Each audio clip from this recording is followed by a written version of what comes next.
ತಲೆಬಾಗಿಸಿ ಪ್ರಾರ್ಥಿಸೋಣ. ಸ್ತುತಿ ಪಾತ್ರನಾದ ಯೆಹೋವ, ನಿಮ್ಮ ಪ್ರೀತಿಯ ಮಗನು, ನಮ್ಮ ಒಬ್ಬನೇ ರಕ್ಷಕನಾದ ನಜರೇತನ ಯೇಸು ಕ್ರಿಸ್ತನ ಹೆಸರಿನಲ್ಲಿ ಈ ಮುಂಜಾನೆ ವೇಳೆಯಲ್ಲಿ ನಾನು ನಿಮ್ಮನ್ನು ಸ್ತುತಿಸ್ತೇವೆ ಸ್ವಾಮಿ. ತಂದೆ, ಈ ಜೂನ್ ತಿಂಗಳವೆಲ್ಲ ನಮ್ಮನ್ನು ಕಾದು ಕಾಪಾಡಿ ನಡೆಸ್ತಿರೋದಕ್ಕಾಗಿ ಸ್ತೋತ್ರ. 28ನೇ ದಿನವನ್ನು ಅನುಗ್ರಹಿಸಿದಕ್ಕಾಗಿ ಸ್ತೋತ್ರ ಸ್ವಾಮಿ. ನೀನು ಒಳ್ಳೆಯವನು ದೇವರೇ. ನಿನ್ನನ್ನು ಆಶ್ರಯಿಸಿಕೊಳ್ಳುವವರಿಗೆ ನೀವು ಆಶ್ರಯ ದುರ್ಗವಾಗಿರುವ ದೇವರು. ಕರ್ತನೆ, ನಿನ್ನ ವಚನಗಳನ್ನು ಧ್ಯಾನಿಸಲಿಕ್ಕೆ ಕೂಡಿ ಬಂದಿದ್ದೇವೆ. ನಮ್ಮನ್ನು ಆಶೀರ್ವಾದ ಮಾಡು. ಯೇಸು ನಾಮದಲ್ಲಿ ಪ್ರಾರ್ಥನೆಯನ್ನ ಕೇಳಿಕೊಳ್ತೇನೆ ತಂದೆಯೇ, ಆಮೆನ್. ಕರ್ತನಲ್ಲಿ ಪ್ರೀತಿಯುಳ್ಳ ದೇವ ಜನರೇ, ಈ ದಿನ ಸಿದ್ಧ ಮಾಡಲ್ಪಟ್ಟಂತ ಮಿಷನರಿಯ ಜೀವನ ಚರಿತ್ರೆಯನ್ನ ನಾವು ಧ್ಯಾನ ಮಾಡುವ ಹಾಗೆ ನಮಗೆ ಮತ್ತೆ ಈಗ ಡಿಸ್ಪ್ಲೇ ಆಗ್ತಿರುವಂತ ಒಬ್ಬ ಸೇವಕರು. ನಾನು ಈ ದೇವರ ಸೇವಕರ ಕುರಿತಾಗಿ ನನಗೆ ಕೊಡಲ್ಪಟ್ಟಂತ ಈ ಒಂದು ಭಾಗವನ್ನು ನಾನು ಧ್ಯಾನ ಮಾಡುವಾಗ ನನಗೆ ಬಹಳ ಆಶೀರ್ವಾದಕರವಾಗಿತ್ತು ಮತ್ತು ನನಗೆ ಬಹಳ ಸಂತೋಷಕರವಾಗಿ ಇದು ಇತ್ತು. ಯಾಕೆಂಬುದಾಗಿ ನೋಡುವಾಗ, ಅನೇಕ ಸೇವಕರುಗಳ ಬಗ್ಗೆ ನಾವು ಈ ವರ್ಷದಲ್ಲಿ ಧ್ಯಾನ ಮಾಡ್ತಾ ಇದ್ವಿ. ಮಿಷನರಿಗಳು, ವಿದೇಶಗಳಿಂದ ನಮ್ಮ ಭಾರತ ದೇಶಕ್ಕೆ ಬಂದು ಸೇವೆ ಮಾಡಿದಂತ ಮಿಷನರಿಗಳಿರ್ಬೋದು, ಮತ್ತು ನಮ್ಮ ಸ್ವದೇಶದಲ್ಲಿ ಹುಟ್ಟಿ ಬೆಳೆದು ಕರ್ತನಾದ ಯೇಸು ಕ್ರಿಸ್ತನನ್ನ ಕಂಡುಕೊಂಡು ಸೇವೆಗೆ ಸಮರ್ಪಿಸಲ್ಪಟ್ಟು ಸೇವೆ ಮಾಡಿದಂತ ಮತ್ತು ಒಳ್ಳೆಯ ಒಬ್ಬ ಸೇವಕರುಗಳ ಕುರಿತಾಗಿ ನಾವು ಧ್ಯಾನ ಮಾಡ್ತಾ ಇರುವಂತದ್ದು, ತಿಳ್ಕೊಳ್ತಾ ಇರುವಂತದ್ದು ಬಹಳ ಬಹಳ ಆಶೀರ್ವಾದಕರವಾಗಿದೆ. ಹಾಗೂ ಅದು ನಮ್ಮನ್ನು ಇನ್ನೂ ಹೆಚ್ಚಾಗಿ ಉರಿದುಂಬಿಸುವಂತದ್ದಾಗಿದೆ ಕರ್ತನಿಗಾಗಿ ಸೇವಿಸಲಿಕ್ಕೆ ಮತ್ತು ಜೀವಿಸಲಿಕ್ಕೆ. ನನ್ನ ಪ್ರೀತಿಯ ಸಹೋದರ ಸಹೋದರಿಯರೇ, ಈ ಸಮಯದಲ್ಲಿ ವೇದಮಾಣಿಕಂ ಎಂಬುವ ದೇವರ ಸೇವಕರ ಕುರಿತಾಗಿ ನಾವು ತಿಳಿದುಕೊಳ್ಳೋಣ. ಇವರ ಪೂರ್ತಿ ಹೆಸರು ಮಹಾರಾಜನ್ ವೇದಮಾಣಿಕಂ ಎಂಬುದಾಗಿ. ಮಹಾರಾಜನ್ ವೇದಮಾಣಿಕಂ ಇವರು 1750ರ ತರುವಾಯ, ಅಂದ್ರೆ ಪರ್ಟಿಕ್ಯುಲರ್ ಆಗಿ ಯಾವಾಗ ಇವರು ಜನಿಸಿದಾರ ಅನ್ನೋದು ಗೊತ್ತಿಲ್ಲ. ಆದ್ರೆ 1750ರ ತರುವಾಯ, ಅಂದ್ರೆ 18ನೇ ಶತಮಾನದಲ್ಲಿ ಇವರು ಜನಿಸಿದಂತವರು ಆಗಿದ್ದಾರೆ. ಇವರು ಮೂಲತಃ ನಮ್ಮ ಒಂದು ದಕ್ಷಿಣ ಭಾರತದ ತಮಿಳುನಾಡಿನ ರಾಜ್ಯದಲ್ಲಿ ಅವರು ಜನಿಸಿದ್ದಾರೆ. ದೇವಜನರೇ, ಇವರ ಒಂದು ಬಾಲ್ಯದ ಕುರಿತಾಗಿ ಅಷ್ಟು ಮಾಹಿತಿ ಇಲ್ಲ.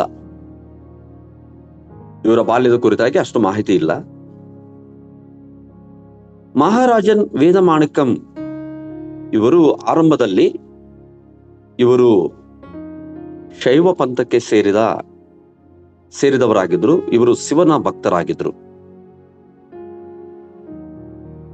ಸತ್ಯ ಮತ್ತು ಆಧ್ಯಾತ್ಮಿಕತೆಯನ್ನು ಶ್ರದ್ಧೆಯಿಂದ ಹುಡುಕ್ತಾ ಇದ್ರು. ಇವರು 1799ರಲ್ಲಿ ತಮಿಳುನಾಡಿನ ಪ್ರಸಿದ್ಧ ಧಾರ್ಮಿಕ ಕ್ಷೇತ್ರವಾಗಿರುವಂತ ಚಿದಂಬರಂ ಎಂಬುವ ಒಂದು ಸ್ಥಳಕ್ಕೆ ತೀರ್ಥಯಾತ್ರೆಗೆ ಅವರು ಹೋಗ್ತಾರೆ. ಚಿದಂಬರಂ ಎಂಬುವ ಒಂದು ಸ್ಥಳ ತಮಿಳುನಾಡಿನಲ್ಲಿ ಈಗೂ ಕೂಡ ಅದು ಶೈವ ಪಂಥಕ್ಕೆ ಸೇರಿದಂತ ಶಿವನ ಆರಾಧಕರಿಗೆ ಬಹು ವಿಶೇಷವಾದಂತ ತೀರ್ಥಯಾತ್ರೆಯ ಸ್ಥಳ. ಇವರು 1799ರಲ್ಲಿ ತೀರ್ಥಯಾತ್ರೆಗೆ ಹೋಗ್ತಾ ಇದ್ದಾರೆ ಚಿದಂಬರಕ್ಕೆ. ಆ ತೀರ್ಥಯಾತ್ರೆಗೆ ಹೋದ ಸಮಯದಲ್ಲಿ ಅದು ಬಹು ವಿಶಾಲವಾದಂತ ಒಂದು ತೀರ್ಥ ಸ್ಥಳ. 40 ಎಕರೆಗಳಲ್ಲಿ ಆ ಒಂದು ಗುಡಿ ಇರ್ತಾ ಇದೆ. ಅಲ್ಲಿ ಅವರು ಅನೇಕ ಒಂದು ಮೌಢ್ಯಕ್ಕೆ ಸೇರಿದಂತ ಆಚರಣೆಗಳನ್ನ ಕಂಡು ನಿರಾಶೆಗೊಳ್ತಾ ಇದ್ದಾರೆ. ನಿರಾಶೆ ಆಯ್ತು ಅವ್ರಿಗೆ. ಮೌಢ್ಯದ ಒಂದು ಆಚರಣೆಗಳು, ಮೂಢಭಕ್ತಿ, ಇವುಗಳನ್ನೆಲ್ಲ ನೋಡಿ ಅವರು ನಿರಾಶೆಗೊಳ್ತಾ ಇದ್ದಾರೆ. ದೇವಜನರೇ, ಅವರಲ್ಲಿ ಒಂದು ಚಿಕ್ಕವರಿದ್ದಾಗಲಿದ್ದ ಒಂದು ಆಧ್ಯಾತ್ಮಿಕವಾದಂತ ಒಂದು ಒಲವು ಹೆಚ್ಚಾಗಿದೆ, ದೇವರ ಕುರಿತಾದಂತ ಒಂದು ಒಲವು. ಆದ್ರೆ ಮೌಢ್ಯತೆಯನ್ನು ಕಂಡು ಬಹಳಷ್ಟು ಅವರು ನಿರಾಶೆಗೊಳ್ತಾ ಇದ್ದಾರೆ ಮತ್ತು ಹತಾಶೆಯಿಂದ ಅವರು ಆ ಒಂದು ಗುಡಿಯಲ್ಲಿದ್ದಂತ ಒಂದು ಕಂಬದ ಬಳಿಯಲ್ಲಿ ಕುಳಿತುಕೊಂಡು ವಿಶ್ರಾಂತಿ ಪಡಿತಾ ಇದ್ರು. ವಿಶ್ರಾಂತಿ ಪಡೆಯುವಾಗ ಕನಸಿನಲ್ಲಿ ಒಬ್ಬ ದೇವದೂತನು ಮಹಾರಾಜನ್ ವೇದಮಾಣಿಕಂ ಇವರಿಗೆ ಕಾಣಿಸಿಕೊಂಡು, ನಿಮ್ಮ ಗಮ್ಯಸ್ಥಾನ ವಿಭಿನ್ನವಾಗಿದೆ, ಪ್ರಾರಂಭಿಸಿರಿ ಮತ್ತು ನಾನು ನಿಮ್ಮನ್ನು ಮುನ್ನಡೆಸುತ್ತೇನೆ ಎಂದು ಹೇಳಿದ್ರಂತೆ. ನಿಮ್ಮ ಗಮ್ಯಸ್ಥಾನ ಬಹು ವಿಶೇಷವಾಗಿದೆ, ಭಿನ್ನವಾಗಿದೆ. ಇಲ್ಲಿ ನಿಮ್ಗೆ ನಿರಾಶೆ ಇದೆ. ನೀವು ಒಂದು ವಿಭಿನ್ನವಾದಂತ ರೀತಿಯಾಗಿ ಯೋಚನೆ ಮಾಡುವಂತವರಾಗಿದ್ದೀರಿ. ನೀವು ಇದಕ್ಕೆ ವಿರುದ್ಧವಾಗಿ ನೀವು ಯೋಚನೆ ಮಾಡುವವರಾಗಿದ್ದೀರಿ. ಅದಕ್ಕಾಗಿ ಈ ಕ್ಷಣದಿಂದ ನೀವು ಹೊಸ ಗಮ್ಯಸ್ಥಾನವನ್ನ ನೀವು ಏನು ಹುಡುಕುವವರಾಗಿದ್ದೀರಿ. ಅದಕ್ಕೆ ನಾನು ನಿಮಗೆ ಸಹಾಯ ಮಾಡಿ ಮುನ್ನಡೆಸುತ್ತೇನೆ ಎಂಬುದಾಗಿ ದೇವದೂತನು ಕನಸಿನಲ್ಲಿ ವೇದಮಾಣಿಕಂ ಅವರಿಗೆ ಹೇಳ್ತಾ ಇದ್ದಾರೆ. ಆಗ ಈ ದೈವಿಕ ಧ್ವನಿಯನ್ನು ಪಾಲಿಸುತ್ತಾ ಅವರು, ಅಂದ್ರೆ ವೇದಮಾಣಿಕಂ ಅವರು, ನಂತರ ತಾಂಜಾವೂರಿನಲ್ಲಿ ಸಭಾಪಾಲಕ ಕಾಲೇಬ್ ಅವರನ್ನ ಭೇಟಿಯಾದ್ರಂತ್ರಿ. ದೇವರಿಗೆ ಸ್ತೋತ್ರ. ಅವರು ದೇವದೂತನ ಒಂದು ಕನಸಿನಲ್ಲಿ ಕಾಣಿಸಿಕೊಂಡು ಹೇಳಿದಂತ ದೇವದೂತನ ಮಾತಿಗೆ ವಿಧೇಯನಾಗಿ ಆ ದೇವದೂತನ ಧ್ವನಿಯನ್ನು, ದೇವದೂತರ ಕಳಿಸಿದಂತ ದೂತನ ಧ್ವನಿಯನ್ನ ಪಾಲಿಸುತ್ತಾ ತಂಜಾವೂರಿನಲ್ಲಿರುವಂತ ಅಲ್ಲಿ ಸಭೆ ಇದೆ, ಆ ಸಭೆಯ ಪಾಲಕರು ಕಾಲೇಬ್ ಎಂಬವರಿದ್ದಾರೆ, ಅವರನ್ನು ಹೋಗಿ ಭೇಟಿಯಾದ್ರಂತೆ. ವೇದಮಾಣಿಕಂ ಅವರು ಕಾಲೇಬ್ ಅವರ ಮೂಲಕವಾಗಿ ಸತ್ಯವನ್ನು ತಿಳಿದುಕೊಂಡ್ರು, ದೀಕ್ಷಾ ಸ್ನಾನ ಪಡೆದರು ಮತ್ತು ಯೇಸು ಕ್ರಿಸ್ತನಲ್ಲಿ ಹೊಸ ಸೃಷ್ಟಿಯಾಗಿ ಬದಲಾವಣೆಯಾದರು. ಹಲ್ಲೆಲೂಯಾ. ಹೊಸ ಸೃಷ್ಟಿಯಾಗಿ ಅವರು ಬದಲಾವಣೆ ಆದರು. ಕರ್ತನಾದ ಯೇಸು ಕ್ರಿಸ್ತನನ್ನು ಸ್ವಂತ ರಕ್ಷಕನಾಗಿ ಅಂಗೀಕಾರ ಮಾಡಿಕೊಂಡ್ರು, ತಿಳಿದುಕೊಂಡ್ರವರು ದೇವರನ್ನ. ಅವರಲ್ಲಿದ್ದಂತ ನಿರಾಶೆಯು ಅವರನ್ನು ಬಿಟ್ಟು, ಹತಾಶೆಯು ಅವರನ್ನು ಬಿಟ್ಟು ಹೊರಟು ಹೋಯಿತು. ಅವರು ಹೊಸ ಸೃಷ್ಟಿಯಾದ್ರು ಯೇಸು ಕ್ರಿಸ್ತನಲ್ಲಿ. ದೇವರ ವಾಕ್ಯದಲ್ಲಿ ಬರೆಯಲ್ಪಟ್ಟಿದೆ, ಈಗೋ ಯಾವನಾದರೂ ಕ್ರಿಸ್ತನಲ್ಲಿದ್ರೆ ಅವನು ಹೊಸ ಸೃಷ್ಟಿಯಾದನಿಗೋ, ಹಳೆಯದೆಲ್ಲ ಗತಿಸಿ ಹೊಸದಾಯಿತು ಎಂಬುದಾಗಿ. ದೇವಜನರೇ, ಇವತ್ತೊಂದು ದಿವಸ ಯೇಸು ಕ್ರಿಸ್ತನಲ್ಲಿದ್ದಂತ ನಾವು ಎಲ್ಲರೂ ಕೂಡ ಹೊಸ ಸೃಷ್ಟಿಗಳಾಗಿದ್ದೇವೆ. ಹಳೆಯದೆಲ್ಲ ಗತಿಸಿ ಹೋಯ್ತು. ನಮ್ಮ ಪೂರ್ವ ಕೃತ್ಯಗಳು, ನಮ್ಮ ಪೂರ್ವ ಜನ್ಮವೆಲ್ಲ ಯೇಸು ಕ್ರಿಸ್ತನ ಮೂಲಕವಾಗಿ ಅಳಿಸಲ್ಪಟ್ಟು ನಮಗೆ ಹೊಸ ಸೃಷ್ಟಿಯಾಗಿ ಹೊಸ ಜನ್ಮವನ್ನು ಪಡೆದಂತವರಾಗಿದ್ದೇವೆ. ಅದಕ್ಕೆ ಪುನರ್ಜನ್ಮ ಎಂಬುದಾಗಿ ಅಪೊಸ್ತಲನಾದಂತ ಪೌಲನು ತೀತನಿಗೆ ಬರೆದ ಪತ್ರಿಕೆಯಲ್ಲಿ ತಿಳಿಸ್ತಾನೆ. ನಾವು ಪುನರ್ಜನ್ಮಕ್ಕೆ ಸಾದೃಶ್ಯವಾಗಿರುವಂತಹ ದೀಕ್ಷಾ ಸ್ನಾನದ ಮೂಲಕವಾಗಿ ನಾವು ದೇವರ ಮಕ್ಕಳಾಗಿದ್ದೇವೆ ಎಂಬುದಾಗಿ ಅವರು ಹೊಸ ಸೃಷ್ಟಿಯಾದ್ರು. ತದನಂತರ ಪರಲೋಕದ ಸಂತೋಷದಿಂದ ತುಂಬಿಸಲ್ಪಟ್ಟವರಾಗಿ, ಪ್ರೇರಿತರಾಗಿ, ತಾವು ಪಡೆದುಕೊಂಡಂತ ಈ ಒಂದು ಪರಮ ಸಂತೋಷದಿಂದ, ಕ್ರಿಸ್ತನಿಂದ ಸಿಕ್ಕಿದಂತ ಆ ಒಂದು ರಕ್ಷಣೆಯಿಂದ ತಮ್ಮ ಸಂಬಂಧಿಕರೊಂದಿಗೆ ಸುವಾರ್ತೆಯನ್ನ ಹಂಚಿಕೊಳ್ಳಲಿಕ್ಕೆ ಪ್ರಾರಂಭ ಮಾಡಿದ್ರು. ಅವರು ತಮ್ಮ ಸಂಬಂಧಿಕರಿಗೆ ಸುವಾರ್ತೆಯನ್ನು ಸಾರ್ತಾ ಇದ್ದಾರೆ. ತಮ್ಮ ಬಂಧು ಬಳಗ, ಸ್ನೇಹಿತರು, ಏನಿವತ್ತೊಂದು ದಿವಸದಲ್ಲಿ ಶೈವ ಪಂಥದಲ್ಲಿ ಇದ್ದಂತ ಜನರಿಗೆ, ಸಂಬಂಧಿಕರಿಗೆ ಕರ್ತನಾದಂತ ಯೇಸು ಕ್ರಿಸ್ತನ ಕುರಿತಾಗಿ, ಆತನು ಕೊಡುವಂತ ನಿತ್ಯ ಜೀವದ ಕುರಿತಾಗಿ, ಆತನ ಶ್ರಮ ಮರಣ ಪುನರುತ್ಥಾನಗಳ ಕುರಿತಾಗಿ ಆತನು ಸುವಾರ್ತೆಯನ್ನು ಸಾರಲಿಕ್ಕೆ ಪ್ರಾರಂಭ ಮಾಡಿದರು. ದೇವರು ಅವರ ಒಂದು ಎಲ್ಲಾ ಒಂದು ಸೇವೆಯನ್ನು ಆಶೀರ್ವದಿಸಿ ಅನೇಕರನ್ನ ರಕ್ಷಣಾ ಮಾರ್ಗಕ್ಕೆ ನಡೆಸಿದ್ರಂತೆ. ಅವರು ಅನೇಕರಿಗೆ ದೀಕ್ಷಾ ಸ್ನಾನವನ್ನ ಕೊಟ್ಟರು. ಸುವಾರ್ತಿಕ ರಿಂಗಲ್ ಟೌಬೆ ಎಂಬುವ ಒಬ್ಬ ವಿದೇಶಿ ಸ್ವಾರ್ಥ ಸೇವಕ ನಮ್ಮ ದೇಶದಲ್ಲಿ, ದಕ್ಷಿಣ ಭಾರತದಲ್ಲಿ ಸೇವೆ ಮಾಡ್ತಾರೆ. ಅವರೊಂದಿಗೆ ಅವರು ಕೆಲಸ ಮಾಡುತ್ತಾ ಹಲವಾರು ಚರ್ಚ್ಗಳನ್ನ ನಿರ್ಮಿಸಲು ಸಹಾಯ ಮಾಡಿದರು. ಮತ್ತು ತಮಿಳುನಾಡಿನ ಮಿಲಾಡಿ ಪಟ್ಟಣವು ಅವರ ಪ್ರಯತ್ನಗಳ ಮೂಲಕ ಆಧ್ಯಾತ್ಮಿಕವಾಗಿ ಪ್ರವರ್ಧಮಾನಕ್ಕೆ ಬಂದಿತು ಎಂಬುದಾಗಿ ಇತಿಹಾಸ ಹೇಳ್ತಾ ಇದೆ. ರಿಂಗಲ್ ಟೌಬೆ ಎಂಬುವ ದೇವರ ಸೇವಕರೊಂದಿಗೆ ಕೂಡಿ ಅನೇಕ ಸಭೆಗಳನ್ನು ನಿರ್ಮಾಣ ಮಾಡಿದ್ರು. ದೇವರಿಗೆ ಸ್ತೋತ್ರ. ಕರ್ತನಲ್ಲಿ ಪ್ರೀತಿಯುಳ್ಳವರೇ, ಕತ್ತಲ ಮಾರ್ಗದಲ್ಲಿ ದೇವರನ್ನ ಅನ್ವೇಷಿಸುತ್ತಿರುವಾಗ ದೇವರು ಆತನಿಗೆ ದರ್ಶನವನ್ನ ನೀಡಿ ರಕ್ಷಣೆಗೆ ನಡೆಸಿ ಆ ಒಂದು ಮಹಾರಾಜನ್ ವೇದಮಾಣಿಕಂ ಐನವರ ಮುಖಾಂತರವಾಗಿ ಕರ್ತನು ಒಂದು ನಶಿಸಿ ಹೋಗ್ತಿರುವಂತಹ ಆತ್ಮಗಳನ್ನ ರಕ್ಷಣೆ ಮಾಡುವಂತೆ ಮತ್ತು ಅನೇಕ ಸ್ಥಳಗಳಲ್ಲಿ ದೇವರ ಆಲಯಗಳನ್ನ ನಿರ್ಮಿಸುವಂತ ಕೆಲಸವನ್ನು ಕೂಡ ಮಾಡ್ತಾ ಇದ್ದಾರೆ. ಮಿಲಾಡಿ ಎಂಬ ಪಟ್ಟಣದಲ್ಲಿ ಒಂದು ದೊಡ್ಡ ಆಧ್ಯಾತ್ಮಿಕ ಪುನರುಜ್ಜೀವನ ಉಂಟಾಯಿತು ಎಂಬುದಾಗಿ ಇತಿಹಾಸ ನಮಗೆ ಹೇಳ್ತಾ ಇದೆ. ಹಾಗೂ ದಕ್ಷಿಣ ತಿರುವಾಂಕೂರಿನ ಮೊದಲ ಕ್ರೈಸ್ತ ಸೇವಕರಾಗಿ ವೇದಮಾಣಿಕಂ ಸುವಾರ್ತೆಗಾಗಿ ಬಹಳಷ್ಟು ಸಹಿಸಿಕೊಂಡ್ರು ಮತ್ತು ಅನೇಕ ಆತ್ಮಗಳನ್ನ ಯೇಸುವಿನ ಬಳಿಗೆ ಕರೆತಂದ್ರು.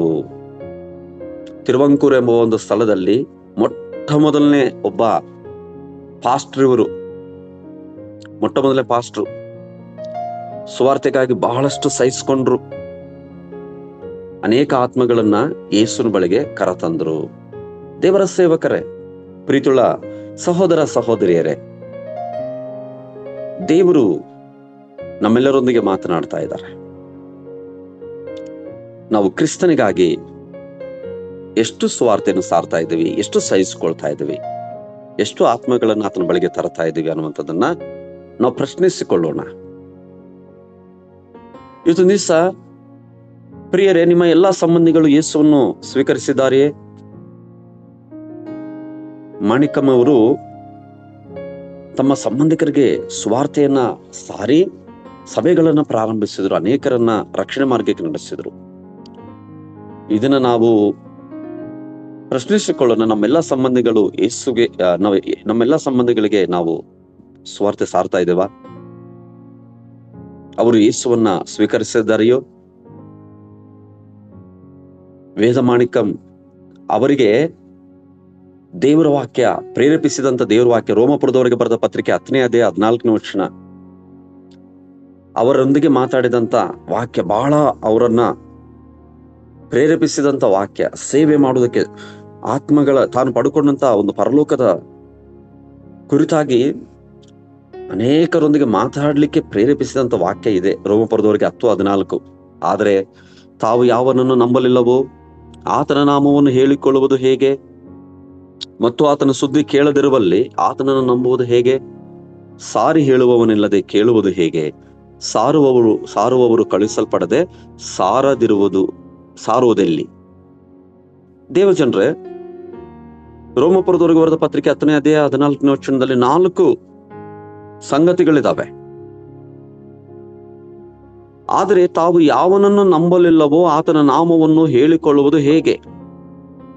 ಮೊದಲನೇದಾಗಿ. ಎರಡನೇದಾಗಿ, ಮತ್ತು ಆತನ ಸುದ್ದಿ ಕೇಳದಿರುವಲ್ಲಿ ಆತನನ್ನು ನಂಬುವುದು ಹೇಗೆ? ಮೂರನೇದಾಗಿ, ಸಾರಿ ಹೇಳುವವನಿಲ್ಲದೆ ಕೇಳುವುದು ಹೇಗೆ? ನಾಲ್ಕನೇದಾಗಿ, ಸಾರುವವರು ಕಳುಹಿಸಲ್ಪಡದೆ ಸಾರುವುದೆಲ್ಲಿ? ದೇವರಿಗೆ ಸ್ತೋತ್ರ. ಈ ವಾಕ್ಯವನ್ನ ಅರ್ಥ ಮಾಡಿಕೊಳ್ಳೋಣ. ಇಸ್ರಾಯೇಲ್ಯರು, ಯಹೂದ್ಯರು ಆತನನ್ನ ನಂಬಲಿಲ್ಲ, ಅದಕ್ಕಾಗಿ ಆತನ ನಾಮವನ್ನು ಹೇಳಿಕೊಳ್ಳಕ್ ಆಗ್ತಾ ಇಲ್ಲ ಅವರಿಗೆ. ದೇವರ ವಾಕ್ಯದಲ್ಲಿ ಬರೆಯಲ್ಪಟ್ಟಿದೆ, ಕರ್ತನ ನಾಮವನ್ನು ಹೇಳಿಕೊಳ್ಳುವವರೆಲ್ಲರಿಗೆ ರಕ್ಷಣೆ ಎಂಬುದಾಗಿ. ಯೇಸುವೆ ಕರ್ತನು, ಆತ ನಾಮವನ್ನು ಅವರು ನಂಬಲಿಲ್ಲ, ಅದಕ್ಕಾಗಿ ಹೇಳ್ಕೊಳಕ್ ಆಗ್ಲಿಲ್ಲ. ಅದಕ್ಕೆ ಆ ನಾಮವನ್ನ ನಾವು ಸಾರಿ ಹೇಳುವಾಗ ಅನೇಕರು ನಂಬುವುದಾದ್ರೆ ಹೇಳಿಕೊಳ್ಳುತ್ತಾರೆ, ರಕ್ಷಣೆ ಸಿಗುತ್ತೆ. ಎರಡನೇದಾಗಿ, ಆತನ ಸುದ್ದಿ ಕೇಳದಿರುವಲ್ಲಿ ಆತನನ್ನು ನಂಬುವುದು ಹೇಗೆ? ಯೇಸು ಕ್ರಿಸ್ತನ ಸುದ್ದಿಯನ್ನ ಅನೇಕ ನಮ್ಮ ಒಂದು ಸಂಬಂಧಿಗಳು ಕೇಳಿಲ್ಲ. ಅವ್ರು ಹೇಗೆ ನಂಬೋದು? ಕೇಳದಿರುವಲ್ಲಿ. ಕೇಳಿದ್ರೆ ತಾನೇ ಅವ್ರು ಕೇಳಬೇಕಂದ್ರೆ ಸಾರಿ ಹೇಳುವವನಿಲ್ಲದೆ ಕೇಳುವುದು ಹೇಗೆ? ಸಾರಿ ಹೇಳೋರು ಬೇಕಲ್ವಾ? ಸುವರ್ತಮಾನವನ್ನ ಸಾರಿ ಹೇಳೋರು ಬೇಕಲ್ವಾ? ವೇದಮಾಣಿಕಂ ಅವರು ಸಾರಿ ಹೇಳ್ತಾ ಇದ್ದಾರ ಸುವಾರ್ತಮಾನವನ್ನ. ಮಹಾರಾಜರ ವೇದಮಾಣಿಕಂ ಅವರು ಸಾರಿ ಹೇಳ್ತಾ ಇದಾರ ಸಂಬಂಧಿಕರಿಗೆ. ಸಾರುವವರು ಕಳುಹಿಸಲ್ಪಡದೆ ಸಾರುವುದೆಲ್ಲಿ? ಅವರು ಕರ್ತನಾದ ಯೇಸು ಕ್ರಿಸ್ತನನ್ನು ಅಂಗೀಕಾರ ಮಾಡಿಕೊಂಡು ತಾವು ಪಡ್ಕೊಂಡಂತ ಆನಂದದ ನಿಮಿತ್ತ ಅವರು, ನಾನು ಸಾರದಿದ್ರೆ ಯಾರು ಸಾರ್ತಾರೆ, ನಾನೇ ಸಾರ್ತೇನೆ ಎಂಬುದಾಗಿ ಕಳಿಸಲ್ಪಟ್ರು ಅವರು. ಅದಕ್ಕೆ ಸಾರುವ ಬಾಯಿ ನಿಮ್ಮದು ನಮ್ಮದು ಆಗಿರುವುದಾದರೆ ಅನೇಕರು ಕರ್ತನನ್ನು ನಂಬಿ ಆತನ ನಾಮವನ್ನು ಹೇಳಿಕೊಂಡು ರಕ್ಷಣೆ ಹೊಂದ್ತಾರೆ. ವೇದಮಾಣಿಕಂ ಅವರ ಜೀವನವು ಈ ವಚನದ ನೆರವೇರಿಕೆಯಾಗಿತ್ತು. ಏಕೆಂದ್ರೆ ಅವರು ತಮ್ಮ ಸಹ ತಮಿಳರಿಗೆ ಕ್ರಿಸ್ತನನ್ನು ಬೋಧಿಸಲು ತನ್ನನ್ನು ಅರ್ಪಿಸಿಕೊಂಡರು. ಕರ್ತನಲ್ಲಿ ಪ್ರೀತಿಯುಳ್ಳ ದೇವಜನರೇ, ತಮ್ಮ ಸ್ವಂತ ಭಾಷೆಯ ತಮಿಳು ಜನರಿಗೆ ಕ್ರಿಸ್ತನನ್ನು ಬೋಧಿಸಲು ತಮ್ಮನ್ನು ಸಮರ್ಪಿಸಿಕೊಂಡ್ರು. ದೇವರಿಗೆ ಸ್ತೋತ್ರ. ನಮ್ಮ ಒಂದು ಕನ್ನಡಿಗರಿಗೋಸ್ಕರವಾಗಿ ನಮ್ಮ ಭಾರ ಏನಾಗಿದೆ? ಪ್ರಕಟಣೆ ಗ್ರಂಥದಲ್ಲಿ ನಾವು ಓದುತ್ತೇವೆ, ಪರಲೋಕದಲ್ಲಿ ಸಕಲ ಕುಲ ಜಾತಿ ಭಾಷೆಗಳ ಎಣಿಕೆ ಇಲ್ಲದ ಮಹಾ ಜನ ಸಮೂಹವು ಕರ್ತನಾದ ಯೇಸು ಕ್ರಿಸ್ತನನ್ನು ಪರಲೋಕದಲ್ಲಿ ಆರಾಧಿಸಿತು ಎಂಬುದಾಗಿ ಯೋಹಾನನು ಬರಿತಾನೆ. ಎಲ್ಲಾ ಭಾಷೆಗಳು ಆತನವು, ಎಲ್ಲಾ ಜನಾಂಗಗಳು ಆತನವರು. ಎಲ್ಲಾ ಭಾಷೆಗಳ ಜನರಿಗೆ, ಮುಖ್ಯವಾಗಿ ನಮ್ಮ ಒಂದು ಕನ್ನಡ ಭಾಷೆಯ ಜನರಿಗೆ ಅಥವಾ ದೇವರು ಕರೆಯುವುದಾದರೆ ಮತ್ತು ಸಕಲ ಭಾಷೆಗಳ ಜನಾಂಗಗಳಿಗೆ ಸುವಾರ್ತೆಯನ್ನು ಸಾರುವಂತ ಜವಾಬ್ದಾರಿ ನಮ್ಮೆಲ್ಲರ ಮೇಲಿದೆ. ಅವರು ತಮ್ಮ ಸ್ವಭಾಷೆಯ ಜನರಿಗೆ ಅದ್ಭುತವಾದ ರೀತಿಯಲ್ಲಿ ಸುವಾರ್ತೆ ಸೇವೆ ಮಾಡ್ತಾ ಇದ್ದಾರೆ. ಪ್ರೀತಿಯುಳ್ಳ ದೇವ ಜನರೇ, ಮಹಾರಾಜನ್ ವೇದಮಾಣಿಕಂ ಅವರ ಒಂದು ಜೀವಿತದ ಮೂಲಕವಾಗಿ ಅವರ ಬಾಲ್ಯ, ಅವರ ಯವನ ಪ್ರಾಯದ ಕುರಿತಾಗಿ ಸುಮಾರು 50 ವರ್ಷಗಳ ತನಕ ಅವರ ಇತಿಹಾಸ ಅಷ್ಟು ನಮಗೆ ಏನೋ ಕಂಡು ಬರೋದಿಲ್ಲ. ಆದ್ರೆ ಅವರಲ್ಲಿ ಒಂದು ಆಧ್ಯಾತ್ಮಿಕ ಚಿಂತನೆ, ದೇವರನ್ನು ಕಂಡುಕೊಳ್ಳಬೇಕೆಂಬುದಾಗಿ ಇರುವಾಗ ದೇವರು ಅವರ ಇಷ್ಟಾರ್ಥವನ್ನ ನೆರವೇರಿಸಿ ಅವರನ್ನು ರಕ್ಷಿಸಿದ್ರು. ಅವರ ಜೀವನದಿಂದ ನಾವೇನು ಅನ್ವಯಿಸಿಕೊಳ್ಬಹುದು? ವೇದಮಾಣಿಕಂ ಅವರಂತೆ ನಮ್ಮ ಸಮುದಾಯಗಳಲ್ಲಿ ಸುವಾರ್ತೆಯನ್ನು ಹಂಚಿಕೊಳ್ಳಲು ನಾವು ಕರೆಯಲ್ಪಟ್ಟಿದ್ದೇವೆ. ಇಂದು ನೀವು ಯೇಸುವನ್ನು ಯಾರೊಂದಿಗೆ ಹಂಚಿಕೊಳ್ಳಬಹುದು? ಈ ದಿನ ನಿನ್ನ ಸಮುದಾಯದಲ್ಲಿ ಸುವಾರ್ತೆಯನ್ನು ಸಾರ್ಲಿಕ್ಕೆ ಕರೆಯಲ್ಪಟ್ಟಿದ್ದೀರಾ? ನಿಮ್ಮ ಸಮುದಾಯಗಳಲ್ಲಿ ಯಾರೊಂದಿಗೆ ನೀವು ಯೇಸುವನ್ನು ಹಂಚಿಕೊಳ್ತೀರಾ? ನಿಮ್ಮ ಸಮುದಾಯ ಬಗ್ಗೆ ನಿಮಗೆ ಭಾರ ಇದೆಯಾ? ಡಿಸ್ಪ್ಲೇದಲ್ಲಿ ನೋಡ್ರಿ, ಅನೇಕ ಬುಡಕಟ್ಟು ಜನಾಂಗಗಳಿದ್ದಾರೆ. ನಮ್ಮ ರಾಜ್ಯದಲ್ಲಿ ನಾವು ಯಾವ ಒಂದು ಸಮುದಾಯದಿಂದ ಬಂದಿದ್ದೇವೆ? ಎಲ್ಲಾ ಸಮುದಾಯಗಳಿಗೆ ಸುವಾರ್ತೆಯನ್ನು ಹಂಚಿಕೊಳ್ಳಲಿಕ್ಕೆ ನಾವು ಕರೆಯಲ್ಪಟ್ಟಿದ್ದೇವೆ. ದೇವರ ಸೇವಕರೇ, ಸಭೆ ಹಿರಿಯರೇ, ಯವನಸ್ಥರೇ, ಕರ್ತನಾದ ಯೇಸು ಕ್ರಿಸ್ತನ ಹೆಸರಿನಲ್ಲಿ ನಾನು ನಿಮ್ಮನ್ನು ಈ ಸಮಯದಲ್ಲಿ ಕೇಳಿಕೊಳ್ತಾ ಇದ್ದಾನೆ. ನಮ್ಮ ಸಮುದಾಯಕ್ಕೆ ನಾವು ಸುವಾರ್ತೆಯನ್ನ ಸಾರಲು ಸಿದ್ಧಗೊಳ್ಳೋಣ. ಅವರು ಸಾಕ್ಷಿಯಾಗಿದ್ದಾರೆ ನಮಗೆ. ತಮ್ಮ ಸಮುದಾಯಕ್ಕೆ ಸುವಾರ್ತೆಯನ್ನು ಸಾರಿ. ಎರಡನೇದಾಗಿ, ಅವರ ಜೀವನದಿಂದ ನಾವೇನು ಅನ್ವಯಿಸ್ಕೊಳ್ತಾ ಇದ್ದೇವೆ? ಸ್ಥಳೀಯ ಸೇವೆಗೆ ಬೆಂಬಲಿಸಬೇಕು. ಅವರು ಸ್ಥಳೀಯ ನಾಯಕರಾಗಿದ್ದರು. ಸ್ಥಳೀಯ ಕ್ರೈಸ್ತರನ್ನು ಸಬಲೀಕರಣಗೊಳಿಸಬೇಕೆಂದು ತೋರಿಸಿದರು. ನಮ್ಮ ಸ್ವಂತ ಸಂಸ್ಕೃತಿಯಲ್ಲಿ ಸ್ವಾರ್ಥ ಕೆಲಸವನ್ನು ನಾವು ಹೇಗೆ ಬೆಂಬಲಿಸಬಹುದು? ದೇವರ ಮಕ್ಕಳೇ, ನಾವು ಸ್ಥಳೀಯ ಸೇವೆಗೆ ಬೆಂಬಲಿಸೋಣ. ಅಲ್ಲಿರುವಂತಹ ಸೇವೆಗಳಿಗೂ ಬೆಂಬಲವಾಗಿ ನಿಲ್ಲೋಣ. ಅವರೊಂದಿಗೆ ಕೈ ಜೋಡಿಸೋಣ. ವೇದಮಾಣಿಕಂ ಅವರು ಈ ಕೆಲಸವನ್ನು ಮಾಡ್ತಾ ಇದ್ದಾರ. ವಿದೇಶಿ ಸೇವಕರೊಂದಿಗೆ ಕೈ ಜೋಡಿಸಿ ಸ್ಥಳೀಯ ಒಂದು ಸೇವೆಗಳನ್ನು ಬೆಂಬಲಿಸಿ ಅನೇಕರನ್ನ ಅವರು ಕರ್ತನ ಬಳಿಗೆ ನಡೆಸ್ತಾ ಇದ್ದಾರ. ನಾವು ಕೂಡ ನಮ್ಮ ಸ್ಥಳದಲ್ಲಿ, ಯಾವ ಸ್ಥಳದಲ್ಲಿ ಕರ್ತ ನಿಮ್ಮನ್ನು ಕರೆದಿದ್ದಾನೋ, ಆರಿಸಿಕೊಂಡಿದ್ದಾನೋ ಆ ಸ್ಥಳದಲ್ಲಿ ಸೇವೆ ಅಭಿವೃದ್ಧಿ ಆಗಬೇಕು. ಅನೇಕರು ಕರ್ತನ ಕಡೆಗೆ ತಿರುಗಿಕೊಳ್ಳಬೇಕು. ಆತನ ಬರೋಣ ಅತ್ಯಂತ ಸಮೀಪವಾಗಿದೆ. ಕರ್ತನಾದ ಯೇಸು ಕ್ರಿಸ್ತನು ದೀಕ್ಷಾಸ್ನಾನದ ತರುವಾಯ ಸುವಾರ್ತೆ ಹೇಳ್ತಾ ಇದ್ದಾರೆ. ಅವರು ದೇವರ ರಾಜ್ಯವು ಸಮೀಪವಾಯಿತು, ದೇವರ ಕಡೆಗೆ ತಿರುಗಿಕೊಳ್ಳಿರಿ ಎಂಬುದಾಗಿ. ಮೂರನೇದಾಗಿ, ನಮ್ರತೆಯಿಂದ ಸೇವೆ ಮಾಡೋಣ. ಕಷ್ಟಗಳ ಹೊರತಾಗಿ ಅವರು ವಿದೇಶಿ ಸುವಾರ್ತೆಗಳ ಅಡಿಯಲ್ಲಿ ನಿಷ್ಠೆಯಿಂದ ಸೇವೆ ಸಲ್ಲಿಸಿದರು. ದೇವರು ನಮ್ಮನ್ನು ಕರೆಯುವ ಯಾವುದೇ ರೀತಿಯಲ್ಲಿ ನಾವು ಸೇವೆ ಮಾಡಲು ಸಿದ್ಧವಾಗಿದ್ದೇವೆಯೋ? ಸಿದ್ಧಗೊಳ್ಳೋಣ. ವಿದೇಶ ಸೇವೆಗಳಿಗೆ ವಿಧೇಯರಾಗಿ ಅವರು ಸೇವೆಗಳನ್ನು ಮಾಡಿದರು. ರೆವರೆಂಡು CT ಅಂತ ಹೇಳ್ಬಿಟ್ಟು ಆ ಸೇವಕರೊಂದಿಗೆ ಕೂಡಿ ಅವರು ಸೇವೆ ಮಾಡಿದ್ರು. ದಕ್ಷಿಣ ಭಾರತದಲ್ಲಿ ಸಕ್ರಿಯರಾಗಿದ್ದ ಸಭೆಯ ಸುವಾರ್ತೆ ಸೊಸೈಟಿ ಅಂದ್ರೆ ಕ್ರಿಶ್ಚಿಯನ್ ಮಿಷನರಿ ಸೊಸೈಟಿ, ಲುಥರೇನ್ ಸುವಾರ್ತೆ ಸೇವೆ, ಇವರೆಲ್ಲರೊಂದಿಗೆ ಅವರು ಸಹಕಾರ ನೀಡಿದ್ರು. ಕ್ರಿಸ್ತನ ಸಂದೇಶದಿಂದ ಪ್ರಭಾವಿತರಾದ ವೇದಮಾಣಿಕಂ ಕ್ರೈಸ್ತ ಧರ್ಮವನ್ನು ಸ್ವೀಕರಿಸಿ ಮತ್ತು ರೇನಿಯಸ್ ಅವರ ಹತ್ತಿರದ ಭಾರತೀಯ ಸಹಚರರಲ್ಲೂ ಒಬ್ಬರಾದರು. ಸ್ಥಳೀಯ ಜನಸಂಖ್ಯೆಯಲ್ಲಿ ಸುವಾರ್ತೆಯನ್ನು ಭಾಷಾಂತರಿಸಲು ಮತ್ತು ಹರಡಲು ಸಹಾಯ ಮಾಡಿದರು. ಭಾಷಾಂತರ ಮಾಡಲು ಸುವಾರ್ತೆಯನ್ನ ಆಗಿನ ಕಾಲದಲ್ಲಿ ಇನ್ನು ನಮ್ಮ ಸ್ಥಳೀಯ ಲೋಕಲ್ ಲ್ಯಾಂಗ್ವೇಜ್ಗಳಲ್ಲಿ ಸ್ಕ್ರಿಪ್ಟ್ ಯಾವುದೇ ವಿಧವಾಗಿ ಏನು ಬೈಬಲ್ ಇರಲಿಲ್ಲ. ಅದಕ್ಕೆ ಇವ್ರು ತುಂಬಾ ವಿದೇಶಿ ಸೇವಕರಿಗೆ ಸಹಾಯ ಮಾಡಿದ್ರು. ಅವ್ರಿಗೆ ಭಾಷೆ ಬರ್ತಾ ಇರಲಿಲ್ಲ. ಇಂಗ್ಲಿಷ್ ಆಂಗ್ಲದಿಂದ, ತಮಿಳು ಆಂಗ್ಲದಿಂದ, ಕನ್ನಡ ಆಂಗ್ಲದಿಂದ, ನಮ್ಮ ದಕ್ಷಿಣ ಭಾರತದ ಭಾಷೆಗಳು, ನಮ್ಮ ಉತ್ತರ ಭಾರತ ದೇಶದ ಭಾಷೆಗಳಿಗೆ ತರ್ಜುಮೆ ಆಗ್ಲಿಕ್ಕೆ ಬಹಳಷ್ಟು ಅವರು ಸಹಕಾರಗಳನ್ನು ನೀಡಿ ಸೇವೆ ಮಾಡಿದ್ರು. ಇವತ್ತೊಂದು ದಿವಸ ನಿನ್ನ ಸಹಕಾರ ಹೇಗಿದೆ ಸೇವೆಯಲ್ಲಿ? ನಿನ್ನ ಪಾಲುದಾರಿಕೆ ಏನಿದೆ? ನೀನು ಹೇಗೆ ಸೇವೆ ಯಾವ ರೀತಿಯಾಗಿ ಸೇವೆ ಮಾಡ್ತಾ ಇದ್ದಿ? ಸೇವೆಯಲ್ಲಿ ಯಾವ ರೀತಿಯಾಗಿ ಸಹಾಯ ಮಾಡ್ತಾ ಇದ್ದಿ? ಪರೀಕ್ಷಿಸಿಕೊಳ್ಳೋಣ. ದೇವರ ಮಕ್ಕಳೇ, ಏನಾದ್ರೂ ಒಂದು ಸೇವೆ ಮಾಡೋಣ, ಏನಾದ್ರೂ ಒಂದು ಕೆಲಸ ಮಾಡೋಣ. ಆ ಪರಮ ತಂದೆ ಕೆಲಸ ಮಾಡುವುದಕ್ಕಾಗಿ ನಾವು ಕರೆಯಲ್ಪಟ್ಟಿದ್ದೇವೆ. ನಿನ್ನ ವೈಯಕ್ತಿಕ ಕೆಲಸಗಳನ್ನು ಮಾಡುತ್ತಾ ಜೊತೆಯಲ್ಲಿ ಆ ಪರಮ ತಂದೆಯ ಕೆಲಸವನ್ನು ಮಾಡಿ ಬಹಳ ಸಂತೋಷ ಆಗುತ್ತೆ, ಬಹಳ ಆನಂದ ಆಗುತ್ತೆ. ಸಾರಿ ಹೇಳುವವನಿಲ್ಲದೆ ಕೇಳುವುದು ಎಲ್ಲಿ? ವೇದಮಾಣಿಕಮ ಐನವರ ಒಂದು ಸೇವೆ ನಮಗೆ ಬಹಳ ದೊಡ್ಡ ಆಶೀರ್ವಾದಕರವಾಗಿ ಅದಿದೆ. ಇದೊಂದು ದಿವಸ ನಾವು ನೋಡುವಾಗ ದೇವಚಂದ್ರೆ ನೆಹೆಮೀಯನ ಕಾಲದಲ್ಲಿ ಒಂದು ಯಹೂದ ದೇಶದ ದೇವಾಲಯವು ದುಸ್ಥಿತಿಯಲ್ಲಿದ್ದಾಗ ಅವರು ಆ ದುಸ್ಥಿತಿಯನ್ನ ಕೆಡವಲ್ಪಟ್ಟು ಸುಡಲ್ಪಟ್ಟಂತ ಆ ಒಂದು ಪೌಳಿ ಗೋಡೆಯ ಕುರಿತಾಗಿ ಕೇಳಿದಾಗ ಅವರು ದುಃಖ ಪ್ರಾಪ್ತರಾಗಿ ಕರ್ತನಿಗೆ ಪ್ರಾರ್ಥನೆ ಮಾಡ್ತಾರೆ, ಸ್ವಾಮಿ, ನಾನು ನಿನ್ನ ಸೇವೆ ಮಾಡ್ತೇನೆ, ನನ್ನನ್ನು ಉಪಯೋಗ ಮಾಡಿಕೊ ಎಂಬುದಾಗಿ. ಸುಡಲ್ಪಟ್ಟು ಕೆಡವಲ್ಪಟ್ಟು ಒಂದು ನಾಶವಾದಂತ ಆ ಪೌಳಿ ಗೋಡೆಯನ್ನ 40 ಹೆಚ್ಚು ಕಮ್ಮಿ ಅವರು 51 ದಿನಗಳಲ್ಲಿ ಅವರು ಕಟ್ಟಿ ಮುಗಿಸ್ತಾರೆ. ಬಹಳಷ್ಟು ಸವಾಲುಗಳನ್ನು ಎದುರಿಸ್ತಾರೆ. ಅನೇಕ ರೀತಿಯಲ್ಲಿ ವೈರಿಗಳು ಸುತ್ತುವರೆದಿದ್ದಾರೆ. ಅವರಿಗೆ ಅನೇಕ ಬೆದರಿಕೆಗಳು ಬರ್ತವೆ. ನೆಹೆಮೀಯ ಇವರಿಗೆ ಯಾವುದನ್ನು ಲೆಕ್ಕಿಸದೆ ಕರ್ತನ ಬಲದಿಂದ ಆತನು ಹೇಳ್ತಾನ್ರಿ, ಇದಲ್ಲದೆ ನನ್ನ ದೇವರ ಕೃಪಾಹಸ್ತವನ್ನು ನನ್ನನ್ನು ಪಾಲಿಸಿದ್ದನ್ನು, ಅರಸನು ನನಗೆ ಹೇಳಿದ್ದನ್ನು ಅವರಿಗೆ ವಿವರಿಸಿದನು. ಆಗ ಅವರು ಬನ್ನಿರಿ ಕಟ್ಟೋಣ ಎಂದು ಹೇಳಿ ಆ ಒಳ್ಳೆ ಕೆಲಸಕ್ಕೆ ಕೈ ಹಾಕಲು ಧೈರ್ಯಗೊಂಡರು. ಸಮುದಾಯವನ್ನ, ಕರ್ತನ ರಾಜ್ಯವನ್ನು ಕಟ್ಟಲು ಧೈರ್ಯಪಡಿಸಿದ್ರು ಅವರು. ವೈರಿಗಳು ನೀವು ಮಾಡುವಂತ ಕೆಲಸವನ್ನ ಹಾಳು ಮಾಡ್ತೇವೆ ಎಂಬುದಾಗಿ ಅವರು ಎಷ್ಟು ಬೆದರಿಕೆಗಳನ್ನ ಹಾಕಿದ್ರು.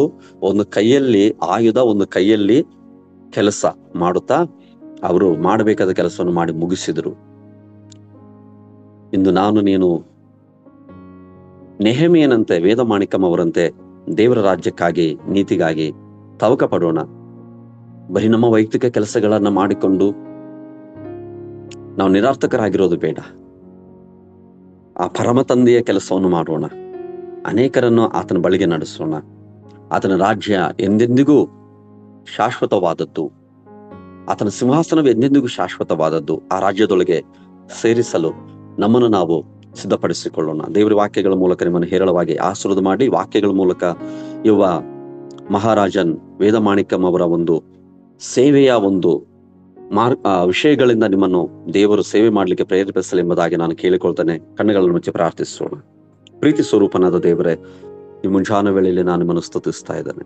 ನಿನ್ನ ಕೃಪೆಗೆ ಸ್ತೋತ್ರ. ಕರ್ತನೆ, 18ನೇ ಶತಮಾನದಲ್ಲಿ ತಮಿಳುನಾಡಿನಲ್ಲಿ ಜನಿಸಿ ಅಂತ್ಯದಲ್ಲಿ, ಆ ಒಂದು 18ನೇ ಶತಮಾನದ ಅಂತ್ಯದಲ್ಲಿ ನಿಮ್ಮನ್ನು ಕಂಡುಕೊಳ್ಳಲಿಕ್ಕೆ ಮಾರ್ಗ ತೋರಿಸಿ ಅಪ್ಪ, ನಿಮ್ಮನ್ನು ಸ್ವಂತ ರಕ್ಷಕನಾಗಿ ಅಂಗೀಕಾರ ಮಾಡಿಕೊಂಡು ತಾವು ಪಡ್ಕೊಂಡಂತ ಪರಲೋಕದ ಸಂತೋಷದಿಂದ ತನ್ನ ಸಂಬಂಧಿಗಳಿಗೆ, ತನ್ನ ಸಮುದಾಯಕ್ಕೆ, ತನ್ನ ಭಾಷಿಕರಿಗೆ ಅಪ್ಪ ಸೇವೆ ಮಾಡಿ ಅನೇಕ ಸಭೆಗಳನ್ನು ನಿರ್ಮಿಸಿ ನಿಮಗಾಗಿ ಕರ್ತನೆ ಸ್ವಾಮಿ ವೈರಾಗ್ಯದಿಂದ ಸ್ವಾಮಿ ಬೆಳಗಿದಂತ ಅಪ್ಪ ಬೆಳಕನ್ನು ನೀಡಿದಂತ ಮಹಾರಾಜನ್ ವೇದಮಾಣಿಕಂ ಅವರ ಜೀವನ ಚರಿತ್ರೆಕ್ಕಾಗಿ ನಿನಗೆ ಸ್ತೋತ್ರ. ನಮ್ಮೆಲ್ಲರಿಗೆ ಇದು ಆಶೀರ್ವಾದಕರವಾಗಿ ನಮಗೆ ಇದು ಪ್ರೇರಣೆಯಾಗಿರಲಿ ಎಂಬುದಾಗಿ ಕೇಳಿಕೊಳ್ತೇವೆ ಸ್ವಾಮಿ. ವಿಶೇಷವಾಗಿ ಈ ಒಂದು ಪ್ರಾರ್ಥನೆಯಲ್ಲಿ ಕೂಡಿ ಬಂದಂತ ಎಲ್ಲ ನಿನ್ನ ಸ್ವಾಮಿ ಸೇವಕರನ್ನ ದೇವರೇ, ಎಲ್ಲಾ ಒಂದು ಕರ್ತನ ದೇವ ಜನರನ್ನ ಹೇರಳವಾಗಿ ಆಶೀರ್ವಾದ ಮಾಡು ದೇವರೇ. ನಮ್ಮ ಒಂದು ಕಲ್ವಾರಿ ಚಾಪಲ್ ಟ್ರಸ್ಟ್ ಅನ್ನು ಆಶೀರ್ವಾದ ಮಾಡು. ನಮ್ಮ ನಿರ್ದೇಶಕರುಗಳನ್ನು, ಉಪನಿರ್ದೇಶಕರುಗಳನ್ನು ಆಶೀರ್ವಾದ ಮಾಡು. ಭಾರತ ದೇಶದಾದ್ಯಂತ ಕಲ್ವಾರಿ ಚಾಪಲ್ ಸೇವೆಗಳನ್ನು ಆಶೀರ್ವಾದ ಮಾಡಿ ಅಭಿವೃದ್ಧಿ ಪಡಿಸಿರೋದಕ್ಕಾಗಿ ಸ್ತೋತ್ರ. ಹೋಮಗಳಿಗಾಗಿ ಪ್ರಾರ್ಥನೆ ಮಾಡ್ತೇವೆ, ಸಮಾಜ ಸೇವೆಗಳಿಗಾಗಿ ಪ್ರಾರ್ಥನೆ ಮಾಡ್ತೇವೆ ಸ್ವಾಮಿ. ಬಲಪಡಿಸು ದೇವರೇ. ನಾವು ಪ್ರಾರ್ಥನೆ ಮಾಡ್ತೇನಪ್ಪ, ಸೇವೆಗೆ ಅಪ್ಪ ಪ್ರತ್ಯಕ್ಷವಾಗಿ ಪರೋಕ್ಷವಾಗಿ ಸಹಾಯ ಮಾಡುವಂತ ಎಲ್ಲಾ ದಾನಿಗಳನ್ನು ಆಶೀರ್ವಾದ ಮಾಡು ಸ್ವಾಮಿ.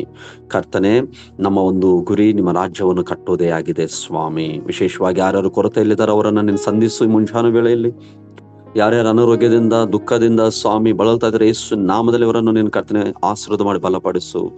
ಕರ್ತನ ಪ್ರಾರ್ಥಿಸ್ತಾನೆ, ಯಾರ್ಯಾರು ನಿರಾಶೆಗಳಲ್ಲಿದ್ದಾರೋ ಯೇಸು ನಾಮದಲ್ಲಿ ಅವರಿಗೆ ಬಿಡುಗಡೆ ನೀಡಿ ದೇವರೇ ಅವರನ್ನ ಪ್ರೋತ್ಸಾಹಿಸಿ ಎಂಬ ಕೇಳಿಕೊಳ್ತೇವೆ. ಕರ್ತನೆ, ಮಾಯವಾದಂತ ಈ ಜಗತ್ತಿಗಾಗಿ ಜೀವಿಸದೆ ಶಾಶ್ವತವಾದ ನಿನ್ನ ಪ್ರೀತಿಗಾಗಿ ಜೀವಿಸಲಿಕ್ಕೆ ಕೃಪೆ ಕೊಡು. ಮಹಿಮ ಘನತ ಪ್ರಭಾವ ನಿಬ್ಬರಿಗೆ ಸಲ್ಲಿಸ್ತಾ ನಮ್ಮ ಕರ್ತನಾದ ಯೇಸು ನಾಮದಲ್ಲಿ ಪ್ರಾರ್ಥನೆಯನ್ನ ಕೇಳಿಕೊಳ್ತಾನೆ ಪ್ರೀತಿಯುಳ್ಳ ತಂದೆಯೇ, ಆಮೆನ್.